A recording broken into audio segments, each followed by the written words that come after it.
नमस्कार दोस्तों, पूर्वांचल आईएएस के प्लेटफॉर्म पर आप सभी का स्वागत है। ये हमारा कोर्स एमपीपीएससी का मध्य प्रदेश का इतिहास, इस पर हम चर्चा कर रहे थे और मध्य प्रदेश की प्रमुख घटनाएं और प्रमुख राजवंश, इस पर हमारी चर्चा चल रही थी। 2 सेशन हमने देखे कि किस प्रकार से मध्य प्रदेश में कौन-कौन से राजवंशों ने राज किया था और उनकी कौन-सी चीज़ें बहुत ज़्यादा प्रसिद्ध थीं, किस प्रकार से राजवंश इनका शुरुआत हुआ, कैसे खत्म हुए, सभी चीज़ें हमने देखी और ये है तीसरा भाग उस उपविषय पर हमारी जो चर्चा है उसमें। और मध्य प्रदेश की प्रमुख घटनाएं और प्रमुख राजवंश, इसका तीसरा भाग हम चर्चा कर रहे हैं तीसरे सेशन में। इस पर पूर्वांचल आईएएस सतत शिक्षा के लिए एक उद्यम है डॉक्टर रवि अग्रहारी सर और उनकी टीम का। ऑनलाइन अन्य क्लासेस के लिए आप हमारे ऐप को डाउनलोड कर सकते हैं या फिर आप इस नंबर पर संपर्क कर सकते हैं। तो हम जिस पाठ्यक्रम को पूरी तरह से जो है फॉलो कर रहे हैं वो ये है, जहाँ पर हम हमारी जो प्राथमिक परीक्षा है एमपीपीएससी की, उसके पहले यूनिट, पहले इकाई के जो विषय है उन पर चर्चा कर रहे हैं। मध्य प्रदेश का इतिहास, सांस्कृतिक और साहित्य, इस पर चर्चा, और मध्य प्रदेश के इतिहास में प्रमुख घटनाएं और प्रमुख राजवंश, इस पर हम 2 सेशंस में चर्चा कर चुके हैं। आज भी हम इसी विषय पर चर्चा करेंगे और आगे जाकर हम अन्य विषयों पर चर्चा करेंगे। तो देखते हैं इस सेशन में हम कौन से उपविषयों पर चर्चा करेंगे। तो मध्य प्रदेश का मध्यकालीन इतिहास, इस पर हम चर्चा करेंगे। बुंदेलखंड की महत्वपूर्ण रियासतें जो हैं उन पर चर्चा करेंगे। साथ ही साथ मध्य प्रदेश का आधुनिक इतिहास, इस पर भी हम चर्चा करेंगे। और स्वतंत्रता आंदोलन में मध्य प्रदेश का योगदान जो है, इस पर हम चर्चा की शुरुआत करेंगे और अगले सेशन में हम इस पर चर्चा जारी रखेंगे। तो शुरू करते हैं। मध्य प्रदेश का मध्यकालीन इतिहास, इस पर हम चर्चा कर रहे थे। सबसे पहले हम देखेंगे स्वतंत्र बुंदेला राज्य के बारे में। तो छत्रसाल जो है वो बुंदेला राज्य के सबसे प्रसिद्ध शासक माने जाते हैं और उन्होंने औरंगजेब के खिलाफ विद्रोह किया था और उन्होंने 1675 में पन्ना पर कब्जा कर लिया था और उसे अपनी राजधानी बना ली थी। और ये जो हैं चित्रकूट और पन्ना के इलाकों पर इन्होंने कब्जा कर लिया था और मध्य प्रदेश के इन इलाकों से वे अपना राज चलाते थे। और औरंगजेब ने छत्रसाल के साथ एक शांतिपूर्ण संधि औरंगजेब को करनी पड़ी और औरंगजेब ने छत्रसाल को खुद राजा की उपाधि दे दी। ठीक है, तो इस प्रकार से आप देख सकते हैं कि छत्रसाल जो है ये बुंदेला राज्य के क्यों सबसे प्रसिद्ध शासक माने जाते हैं। औरंगजेब के खिलाफ इन्होंने ये आगे बढ़े और इन्होंने कई जगहों पर कब्जा किया और औरंगजेब ने इनके साथ एक शांतिपूर्ण संधि करनी चाहिए बाद में, और राजा की उपाधि भी इन्हें दी और स्वतंत्र बुंदेला राज्य का संस्थापक जो है हम कह सकते हैं कि छत्रसाल बन गए इसके बाद। और इस वंश के जो है हरिद्या शाह जो है बुंदेला ने गढ़ के पास जो है गंगा सागर जलाशय बनाया था। तो इन्होंने जो है जो स्वतंत्र बुंदेला राज्य के आगे जाकर शासक बने हरिद्या शाह, इन्होंने यहाँ पर गंगा सागर जलाशय का निर्माण किया। और औरंगजेब जो हैं उनके नेतृत्व में जो मुगल द्वारा ओरछा पर कब्जा कर लिया गया था और इसके बाद में जो बुंदेला राज्य था, इस पर जिस प्रकार से शासन चलता था इन राजाओं का, वो खत्म हो गया। ठीक है, तो आप देख सकते हैं कि स्वतंत्र बुंदेला राज्य के बारे में हमने पहले चर्चा की थी। तो इस राज्य पर छत्रसाल जो है ये सबसे प्रसिद्ध राजा थे। किस वजह से ये प्रसिद्ध थे वो भी हमने देखा, किस प्रकार से इन्होंने कई सारे जगहों पर अपना जो है राज्य खड़ा किया था, और औरंगजेब के द्वारा भी इनके साथ शांतिपूर्ण संधि करनी पड़ी, और आगे जाकर पर औरंगजेब ने कब्जा वापस से कर लिया था। तो बाघेल वंश और मुगल इनके बीच के संबंधों की अगर हम चर्चा करें तो हम ये कह सकते हैं कि बाघेल राज्य वर्तमान का रेवा जो राज्य है वहां पर था, और इस क्षेत्र को पहले भाटा नाम दिया गया था। और गुजरात से उत्पन्न हुए जो लोग हैं वो इस जगह पर आए थे, और गुजरात से आकर यहाँ पर जो है वे बस गए। और यहाँ पर अलाउद्दीन खिलजी, जब गुजरात में अलाउद्दीन खिलजी आए और उन्होंने कब्जा करना शुरू किया, उस समय ये लोग बाघेल वंश के जो लोग हैं वो मध्य प्रदेश में आ गए थे, और यहाँ पर जो बाघेल राज्य है, वर्तमान के रीवा राज्य जो है, वहां पर अपना शासन इन्होंने उसकी शुरुआत की थी। और व्याघ्रा देव जो है इसके पहले सोलंकी शासक थे जिन्होंने बाघेल जो राज्य है वहां पर शासन किया था। और वीरभान आगे जाकर इन्होंने इस राजवंश पर इस जगह पर जो है शासन किया था। और चौसा के युद्ध में हुमायूं की मदद वीरभान ने की थी, और राजा रामचंद्र सिंह जो है बाघेल वंश के सबसे शक्तिशाली शासक माने जाते हैं। और कलिंजर किले पर भी राजा रामचंद्र सिंह का पूरा कब्जा था। महान संगीतकार तानसेन भी रामचंद्र के दरबार से थे, तो ये चीज याद रखने लायक है। और तानसेन जो है आगे जाकर इन्हें ले चले जाता है अकबर के द्वारा। तो तानसेन रामचंद्र सिंह राजा जो थे उनके दरबार के थे, और भाट प्रदेश यानी कि विंध्या प्रदेश जो है 1947 में भारतीय संघ के साथ जाकर मिल गया। तो आगे जाकर भारत के साथ ये जगह जो है मिल गई। तो बाघेल वंश की हमने बात की, मुगल के साथ जिस प्रकार से इनके संबंध थे, तो इस जगह को भाटा नाम दिया गया था। अलाउद्दीन खिलजी जब गुजरात में आए थे तो वहां से आकर ये लोग जो है बाघेल राज्य में बस गए। और व्याघ्रा जो देव थे इन्होंने ये सबसे पहले सोलंकी शासक थे बाघेल वंश के, और वीरभद्र भी बाघेल वंश के थे जिन्होंने चौसा के युद्ध में हुमायूं की मदद की थी। और याद रखने वाली चीज ये है कि राजा रामचंद्र सिंह भी बाघेल वंश के ही थे, और ये सबसे शक्तिशाली शासक उसके माने जाते हैं जिन्होंने कालिंजर जो किला है उस पर भी कब्जा किया। और महान संगीतकार जो तानसेन थे ये राजा रामचंद्र सिंह जी के दरबार से थे। और भाट प्रदेश इसे कहा जाता था, विंध्या प्रदेश, जो कि 1947 के समय में भारतीय संघ के साथ मिल गया। अगला है गोंड वंश। तो गोंड वंश जो है मध्य प्रदेश के दक्षिण पूर्व हिस्से में है, और संग्राम शाह इस जगह के सबसे बड़े शासक माने जाते हैं।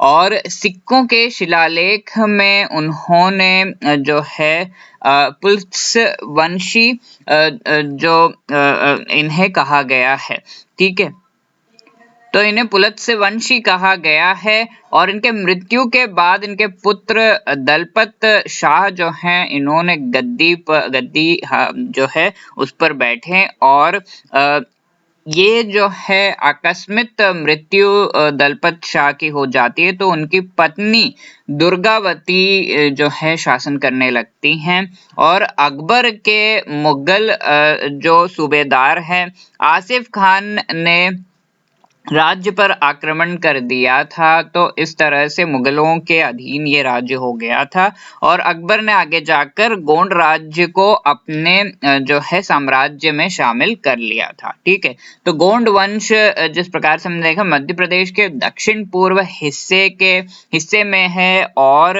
ये जो है संग्राम शाह जो थे गोंड वंश के सबसे बड़े शासक माने जाते थे और इनके बाद दलपत शाह और इनकी पत्नी दुर्गावती ने इसकी शासन की और आगे जाकर अकबर इस पर जो है अपना राज्य चलाने लगते हैं। तो मध्य प्रदेश का आधुनिक इतिहास, तो हमने माध्यमिक इतिहास जो है वो देख लिया, वहां तक था। और आधुनिक इतिहास की अगर हम बात करें तो आधुनिक युग में, आधुनिक इतिहास में हम ये कह सकते हैं कि मध्य प्रदेश मराठा साम्राज्य के अधीन हो गया था। कई सारे जो जगह थे मध्य प्रदेश के वो मराठा साम्राज्य में चले गए थे और भारतीय जो उपमहाद्वीप में बहुत प्रभुत्व जो है था इसका।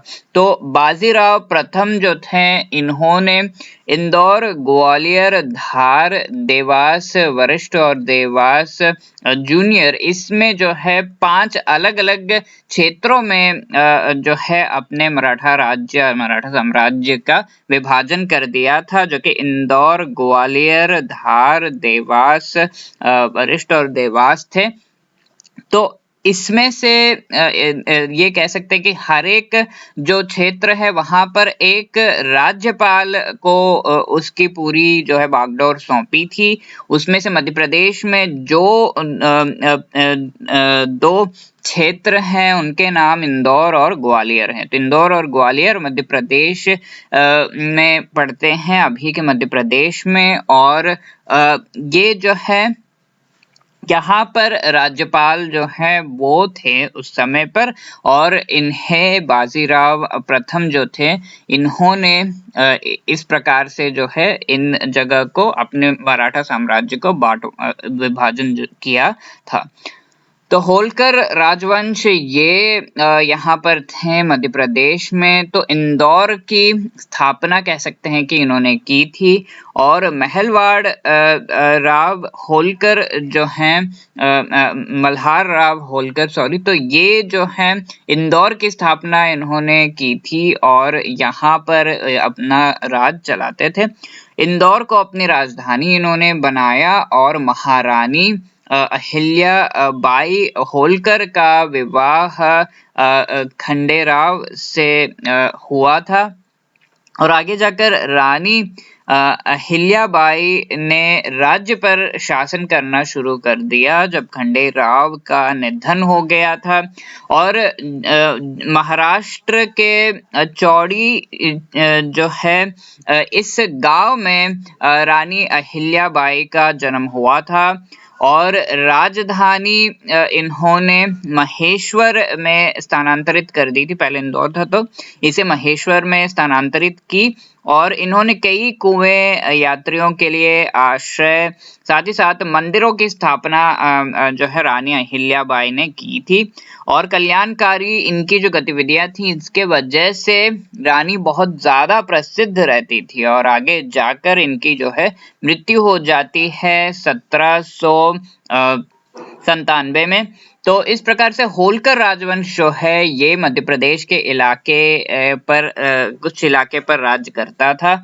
तो इंदौर की स्थापना हम कह सकते हैं कि मल्हार राव होलकर ने की थी और आगे जाकर रानी अहिल्याबाई इस जगह पर राज करने लगती हैं। और ये जो है महाराष्ट्र के चौड़ी जो गांव है वहां से आती हैं और राजधानी का स्थानांतरण इन्होंने महेश्वर में कर दिया था। इनके द्वारा कई कुएं यात्रियों के लिए आश्रय और मंदिर बनवाए गए थे। तो इस प्रकार से होलकर राजवंश के बारे में हमने देखा। और यशवंत राव होलकर जो तृतीय हैं इनके बारे में जानकारी रखना काफी ज्यादा जरूरी है। ये होलकर राजवंश के अंतिम शासक थे। 1950 में भारतीय संघ में होलकर राजवंश जो है मिल गया। और सिंधिया राजवंश ये भी काफी महत्वपूर्ण जो है राजवंश है जिन्होंने मध्य प्रदेश के जगह पर शासन किया था।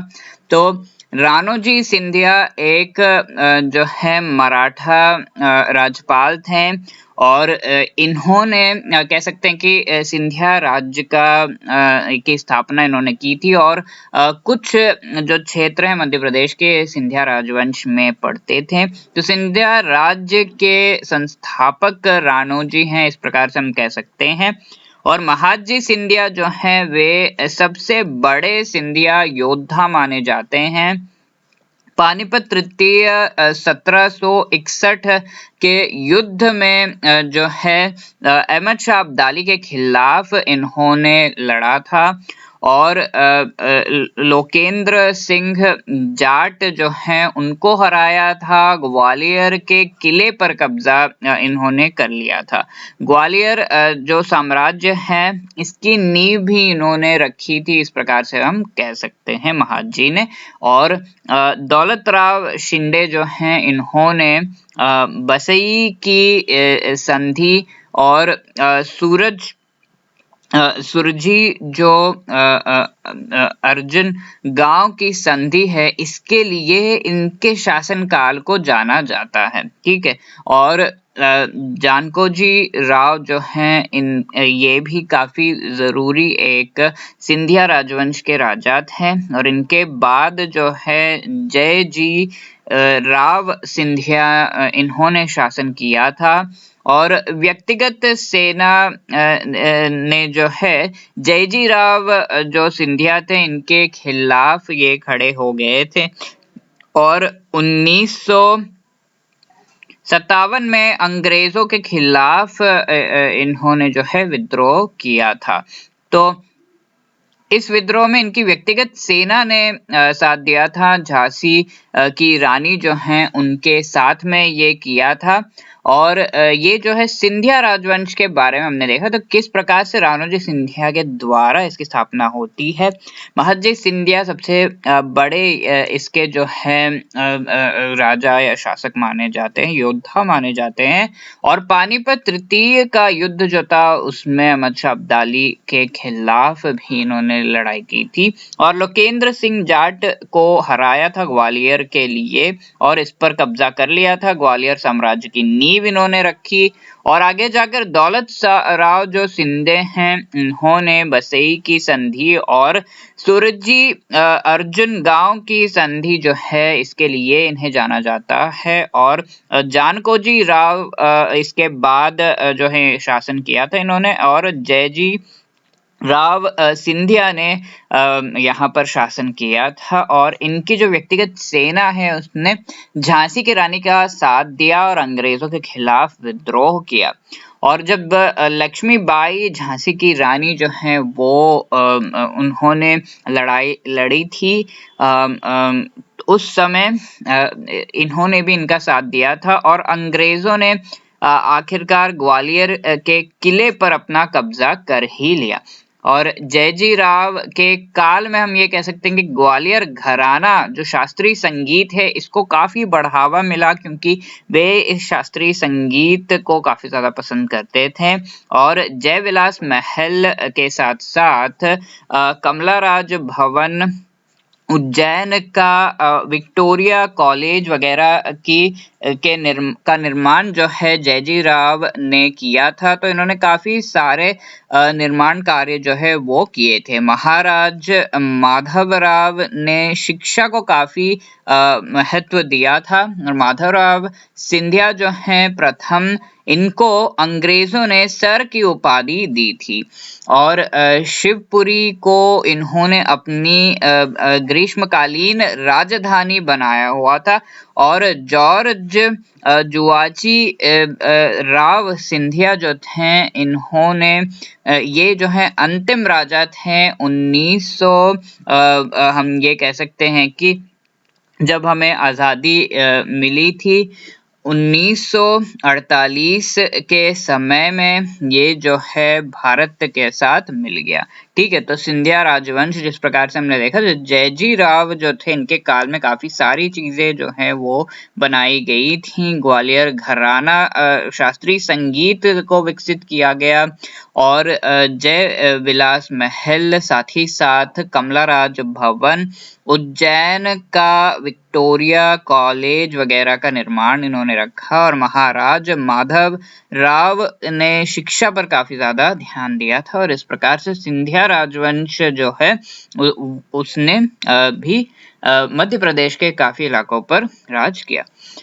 आगे हम ये देख सकते हैं कि बुंदेलखंड के महत्वपूर्ण रियासतों की अगर हम बात करें, तो हम ये कह सकते हैं कि ओरछा रियासत जो है सबसे जरूरी और महत्वपूर्ण रियासत है। यहाँ पर चंदेली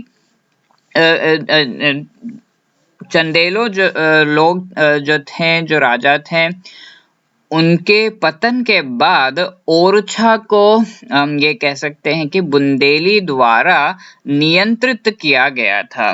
तो बुंदेली जो राजा थे उनके द्वारा इसे नियंत्रित किया गया था। ओरछा राजवंश के संस्थापक रुद्र प्रताप हम कह सकते हैं कि थे, जिन्होंने जो बाबर के समकालीन थे। ठीक है। तो जहांगीर को जो है वीर सिंह देव बुंदेला जो थे, इनको पूरे ओरछा राज्य का जो है सिंहासन दे दिया।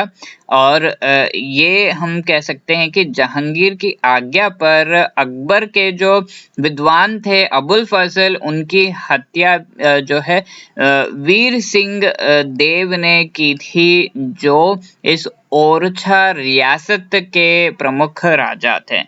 और ये जो वीर सिंह देव थे, इन्होंने नई बुंदेली स्थापना शैली को जन्म दिया था। हम ये कह सकते हैं कि ये एक आर्किटेक्चरल स्टाइल था, यानी कि स्थापत्य शैली हम ये कह सकते हैं। और साथ ही साथ 52 इमारतों की नींव भी इन्होंने रखी थी। और सतखंड पैलेस जो है, इसका निर्माण करने के साथ साथ केशवराव मंदिर का भी निर्माण इन्होंने करवाया था। और इसी प्रकार के कई सारे और भी इमारतों का निर्माण इन्होंने करवाया था।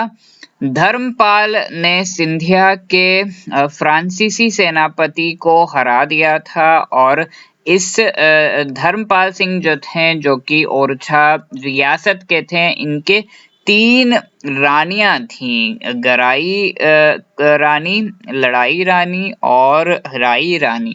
ठीक है। ऐसे ऐसे नाम इन्हें जो है दिए गए थे। गराई रानी जो थी, इन्होंने टीकमगढ़ में जो है हम ये कह सकते हैं कि नजर बाग जो मंदिर है, इसका निर्माण किया था। ठीक है। और आगे जाकर हम ये देखते हैं कि लड़ाई जो रानी है, उनको ओरछा की रानी विक्टोरिया कहा गया था। वे अंग्रेजों के साथ मिल जाती हैं, उनकी मदद करती हैं, तो इन्हें ये किताब जो है वो दे दिया गया था। ठीक है। तो इस प्रकार से ओरछा जो रियासत है, इसके बारे में हमने देखा। जो चंदेल थे, उनके पतन के बाद बुंदेल यहाँ पर आए और इन्होंने ओरछा रियासत का नियंत्रण जो है वो पा लिया। बाबर के समकालीन थे ओरछा राजवंश के संस्थापक रुद्र प्रताप, और आगे जाकर जो है वीर सिंह देव बुंदेला यहाँ पर राज करते हैं, जिनकी 3 रानियां थीं, और इनके बारे में हमने देखा। आगे जाकर यहाँ पर बुंदेलखंड जो जगह है, वहां पर चरखारी वंश का जो है निर्माण किया गया।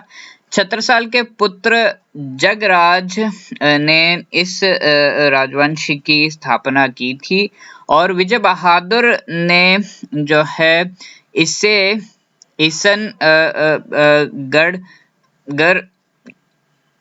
यहाँ पर ईसनगढ़ झील और विजय सागर का निर्माण किया था।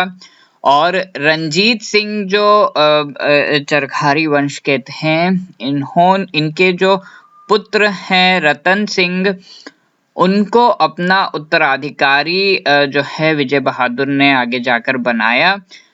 और इसके विरोधी जो है राजा परीक्षित ने किया और खुद चरखारी पर अपना दस्ता आगे बढ़ा दिया। ठीक है, तो चरखारी वंश जो है छत्रसाल के पुत्र जो जगराज थे, इन्होंने इसकी स्थापना की थी। ये सबसे जरूरी चीज है जो हम याद रखें। साथ ही साथ शाहगढ़ रियासत जो है ये भी बुंदेलखंड के इलाके में था। तो राज्य का विभाजन जो है छत्रसाल के द्वारा शाहगढ़ राज्य जो है उसके तरह से किया था। जो उनका जो राज्य था उसका विभाजन उन्होंने किया और शाहगढ़ राज्य उसमें से जो निकला उससे हरिद शाह जो थे उन्हें दे दिया, जो छत्रसाल के पुत्र थे राज करने के लिए। और पृथ्वीराज के विद्रोह के कारण शाहगढ़ जो है वो गढ़कोटा राज्य का गठन हुआ था आगे जाकर, शाहगढ़ गढ़कोटा राज्य का, जिसकी राजधानी शाहगढ़ खुद थी। तो पृथ्वीराज के बाद हम ये कह सकते हैं कि उनके पुत्र हरि सिंह ने इस जगह पर शासन किया और आगे जाकर उनके भतीजे मर्दन सिंह जो हैं इन्होंने वहां पर शासन किया था। 1809 के समय में ये कह सकते हैं कि रघुजी भोसले ने जो है गढ़ाकोटा पर आक्रमण कर दिया और मदन सिंह के बेटे अर्जुन सिंह ने ग्वालियर के सिंधिया से जो है सहायता मांगी। तो अर्जुन सिंह ने शाहगढ़ को अपना जो है राजधानी आगे जाकर बना लिया था। और अर्जुन सिंह के निधन के बाद ये कह सकते हैं कि भगत बली शाहगढ़ राज्य के राजा तो है, ये जो है शाहगढ़ राज्य के राजा वे बन गए। तो शाहगढ़ जो रियासत है ये भी काफी ज्यादा जरूरी है। तो ये जो है छत्रसाल अपने राज्य का विभाजन करके बनाते हैं ताकि वे हरिद शाह को ये दे सके शासन करने के लिए, और यहाँ पर पृथ्वीराज जो है वो भी अपना शासन करते हैं। और उनके बाद हरि सिंह जो उनके पुत्र हैं वो और मर्दन सिंह जो उनके भतीजे हैं उन्होंने यहाँ पर शासन किया था। और रघुजी भोसले ने जो है गढ़ाकोटा पर आक्रमण कर दिया था और मर्दन सिंह ने अर्जुन सिंह से जो है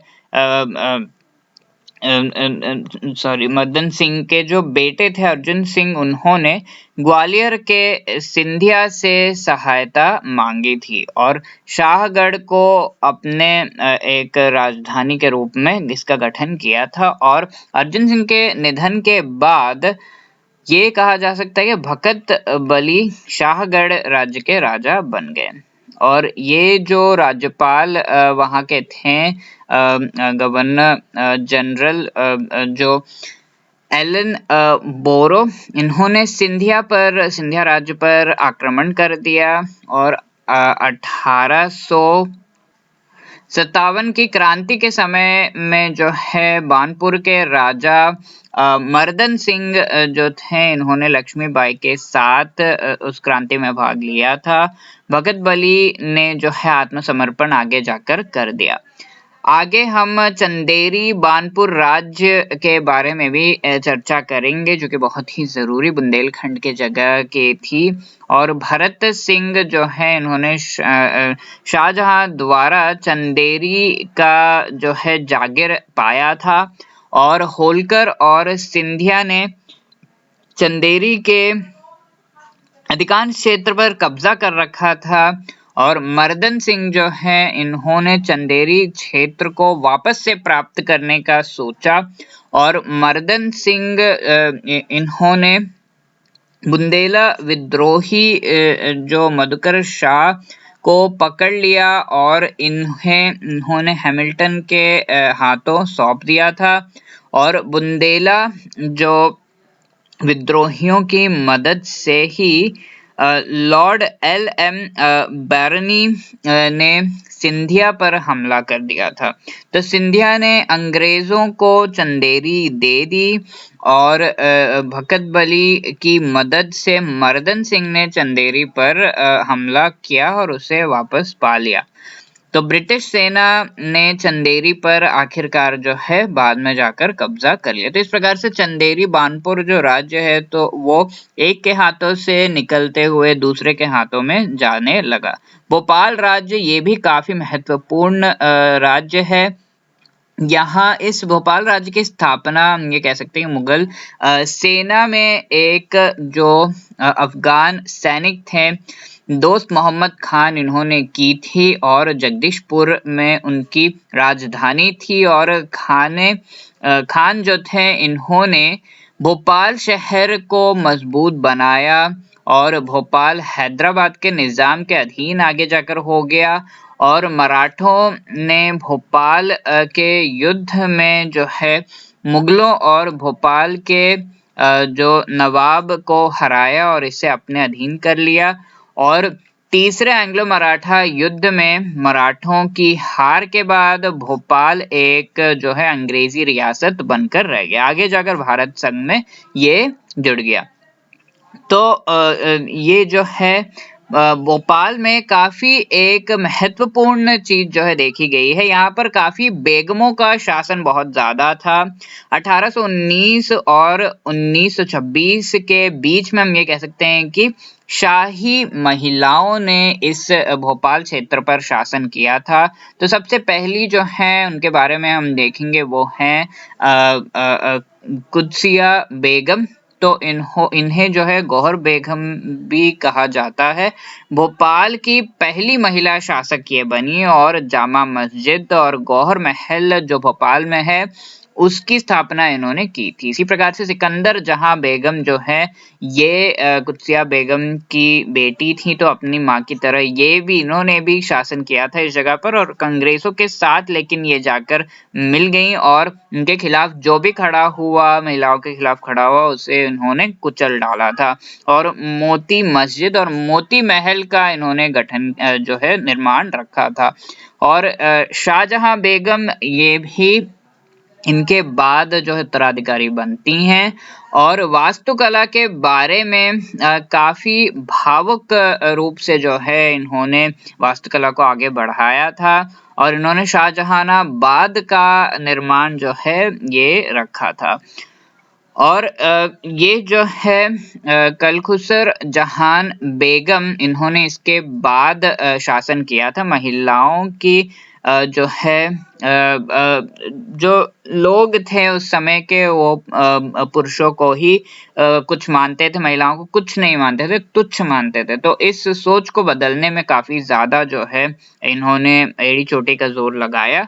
और इनके बाद इनके बेटे नवाब हमीदुल्लाह खान ने जो है इस जगह पर राज किया और उन्हें chancellor of the chamber of princess जो है इसकी ये किताब उन्हें दिया गया था। भारत संघ में भोपाल राज्य की एकीकरण जो है वो आगे जाकर हुआ 1949 में। नवाब हमीदुल्लाह अलग राज्य भोपाल के लिए चाहते थे, लेकिन नवाब के खिलाफ स्थानीय आंदोलन शुरू हो गया और 1949 के समय में भोपाल को आखिरकार भारत का भाग बनाना ही पड़ा। और इसके साथ जो आधुनिक जो मध्य प्रदेश का इतिहास है उस पर हमने चर्चा कर ली, और स्वतंत्रता आंदोलन में किस तरह से मध्य प्रदेश जो है उसने यहाँ के जो शासक और लोग थे उन्होंने अपना योगदान प्रदान किया। और पहला जो विद्रोह किया गया था स्वतंत्रता के लिए 1957 में, उसके बारे में सबसे पहले हम चर्चा करेंगे। तो भोसले द्वारा विद्रोह किया गया था उस समय, और अप्पाजी भोसले नागपुर राज्य में जो है शासन कर रहे थे और अंग्रेजों के खिलाफ ये खड़े हुए। और इसका वजह था मंडला और बैतुल और छिंदवाड़ा ऐसे जगहों पर अंग्रेज जो है कब्जा कर रहे थे जबरदस्ती, तो ये था सबसे जरूरी वजह। और अरबी सेनाओं की मदद से अंग्रेजों से लड़ाई इन्होंने की। और ये जो है देवनाथ सिंह द्वारा भी विद्रोह किया गया था, जो कि मध्य प्रदेश के जगह पर जो है राज करते थे।